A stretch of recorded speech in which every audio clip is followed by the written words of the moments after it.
से जुड़े हुए सभी जिलाधिकारीगण और प्रदेश के कोने कोने से जुड़ी हुई हमारी सभी स्वयं सहायता समूह की मेरी बहनें, मातृशक्ति, सभी जिलाधिकारीगण, सभी अन्य अधिकारीगण, मैं सभी का आज इस कार्यक्रम में स्वागत करता हूं, आप सबका अभिनंदन करता हूं। और आज के इस शुभ अवसर पर मैं आप सभी को भाई बहन के पवित्र इस प्रेम के प्रतीक रक्षाबंधन की सभी को अग्रिम हार्दिक शुभकामनाएं देता हूं। और हमारे शास्त्रों में कहा गया है, यत्र नार्यस्तु पूज्यन्ते रमन्त्र तत्र देवता, यानी अर्थात जहां नारियों का सम्मान होता है वहां देवता वास करते हैं।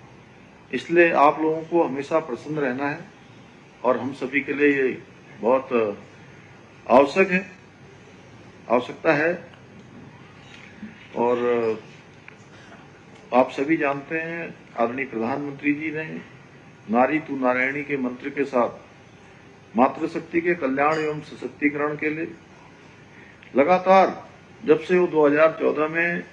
देश के प्रधानमंत्री के रूप में उन्होंने काम करना प्रारंभ किया है, तब से वो निरंतर काम कर रहे हैं। चाहे आज महिलाओं को संसद और विधानसभाओं में 33% आरक्षण को मंजूरी देना हो, बेटी बचाओ बेटी पढ़ाओ अभियान द्वारा बेटियों की शिक्षा और सुरक्षा को प्राथमिकता देना हो, उज्ज्वला योजना से महिलाओं को चूल्हे के धुएं से मुक्ति दिलाना हो, लखपति दीदी योजना द्वारा महिलाओं को आत्मनिर्भर बनाना हो, या ट्रिपल तलाक जैसी कुप्रथा को समाप्त करना हो, ऐसे अनेक निर्णयों के माध्यम से आदरणीय प्रधानमंत्री श्री नरेंद्र मोदी जी ने मातृशक्ति का सम्मान सुरक्षित करने का ऐतिहासिक काम किया है। मेरा मानना है कि जब एक महिला आर्थिक रूप से सशक्त होती है तो न वो केवल अपने परिवार बल्कि पूरे समाज को भी सशक्त बनाने का कार्य करती है। आदरणीय प्रधानमंत्री जी के मार्गदर्शन में और उनके सहयोग से हमारी सरकार भी मातृशक्ति के कल्याण के लिए समर्पित होकर काम कर रही है। हमारी सरकार ने उत्तराखंड राज्य ग्रामीण आजीविका मिशन के अंतर्गत प्रदेश की महिलाओं को स्वयं सहायता समूह से जोड़कर उनको संगठित करने का कार्य किया है, ताकि उनके जीवन में आत्मविश्वास, आत्मनिर्भरता और गरिमा का नया अध्याय जुड़ सके। मुझे बताते हुए प्रसन्नता हो रही है कि आज राज्य में 66,000 स्वयं सहायता समूह बनाकर लगभग 5 लाख महिलाएं संगठित होकर अपना व्यवसाय कर रही हैं। आज 7,000 से अधिक ग्राम्य संगठन और 500 से अधिक क्लस्टरों के माध्यम से राज्य की महिलाएं सामूहिक नेतृत्व की एक अद्वितीय मिसाल पेश कर रही हैं। हमने वर्ष 2023 में रक्षाबंधन के पर्व पर स्वयं सहायता समूह की हमारी बहनों द्वारा निर्मित उत्पादों को पहचान दिलाने के उद्देश्य से मुख्यमंत्री सशक्त बहना उत्सव योजना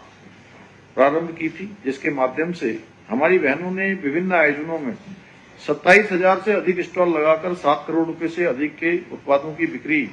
करने में सफलता प्राप्त की है। मैं आप सभी बहनों से कहना चाहता हूं, आप सभी ने अपनी मेहनत और लगन के दम पर यह सिद्ध कर दिया है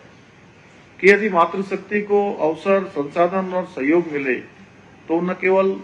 स्वयं को सशक्त बना सकती हैं, बल्कि अपने परिवार, समाज और प्रदेश के विकास में भी अहम भूमिका निभा सकती हैं। स्वयं सहायता समूह के माध्यम से आप सभी ने आत्मनिर्भरता की मिसाल कायम की है। उत्तराखंड की ग्रामीण अर्थव्यवस्था को एक नई दिशा देने का माध्यम बन रही है।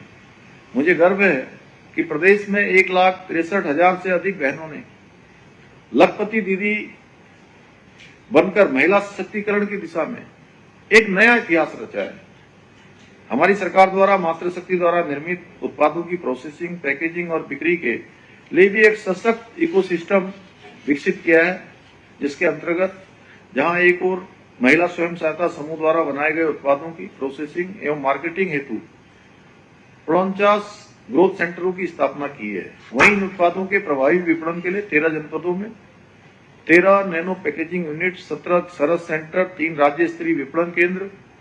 तथा 8 बेकरी यूनिट्स का भी संचालन किया जा रहा है। इसके साथ ही 4 धाम यात्रा मार्ग पर सैकड़ों अस्थायी आउटलेट्स के माध्यम से महिला समूह के उत्पादों की बिक्री की जा रही है। इसके अतिरिक्त केंद्र सरकार की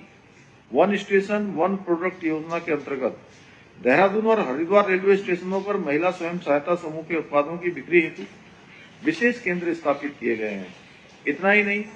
हमारी सरकार द्वारा जहां एक ओर हाउस ऑफ हिमालय ब्रांड के माध्यम से हमारे पारंपरिक उत्पादों को राष्ट्रीय और अंतर्राष्ट्रीय स्तर पर व्यापक पहचान दिलाने का काम किया जा रहा है, वहीं हिलांस ब्रांड के माध्यम से हमारी बहनों द्वारा बनाए गए निर्मित उत्पाद प्रदेश में ही नहीं बल्कि प्रदेश के बाहर भी अपनी सशक्त पहचान बना रहे हैं। आज इन उत्पादों को ऑनलाइन डिलीवरी एप्स के माध्यम से देश के प्रमुख महानगरों तक पहुंचाने का कार्य भी कर रहे हैं। यही नहीं, हम ग्रामीण महिलाओं की आजीविका में वृद्धि करने के उद्देश्य से जल्दी ही राज्य में जल सखी योजना शुरू करने जा रहे हैं। इसके अंतर्गत ग्रामीण क्षेत्रों में पेयजल आपूर्ति से जुड़े हुए कनेक्शन, बिल वितरण एवं वसूली और योजनाओं के रखरखाव का काम आउटसोर्स के आधार पर महिलाओं के स्वयं सहायता समूह को इसमें दिया जाएगा। इसके अतिरिक्त हमारी सरकार ने जहां एक और नारी सशक्तिकरण एवं उनके कल्याण के लिए राज्य में महिलाओं को सरकारी सेवाओं में 30% का आरक्षण लागू किया है, वहीं महिलाओं की सुरक्षा अधिकारों की रक्षा के लिए राज्य में हमने सर्वप्रथम देश में समान नागरिक संहिता का